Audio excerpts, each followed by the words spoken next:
asalaamaaleykum wa rahmatullahi taala wa barakatuh mbokk yi ginnaaw bu ñu leen nuyoo sant leen bu baax kon tey ñuy ànd ak yéen ci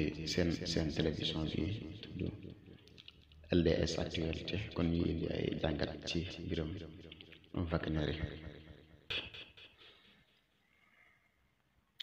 ñi ngi sàkku nag ngeen abonné ci seen bi bu baax a baax te ngeen di gën a siifur ndax seen la boo xamante ni bëri naa ay njëriñ lool te xam-xam yu bëri ñoo si gën incha allah. léegi kon fondation Wagner ñu ngi ko créé 1er mai 2014 si réewum Russie lañ ko créé ki ko créé nag ñu ngi tudd Evgeny Prigojine moo ko créé ñoom nag ay mercenaires lañu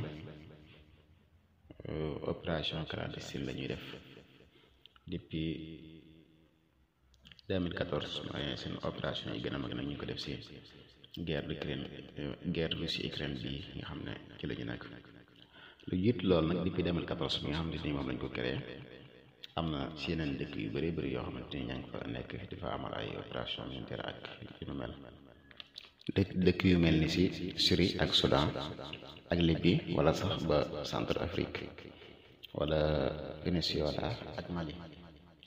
bokk na si dëkk yooyu tamit Madagascar ak dëkk yu mel ni Mozambique. Wagner yooyu nag ñaar ñi ñoo leen jiite yu mel ni Evgeny Prigojine moom ak Dmitry Otkin. léegi Evgeny Prigojine moom mu ngi juddi saane 1er juin 1961 war a toll kon si 62 ans actuellement. Dmitry Otkin moom mi ngi judd moom it le 1er juin 1970 war a toll si 53 jamono bii nii. ñoom nag seeni ndorteel ñi ngi tàmbaloon si 2,000 soldat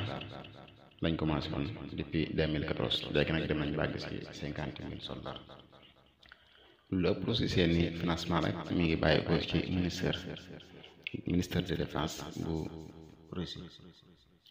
am na si réew yi nag réew yoo xamante ñoom dañ leen a considéré comme ay terroristes yu mel ni ki réewum France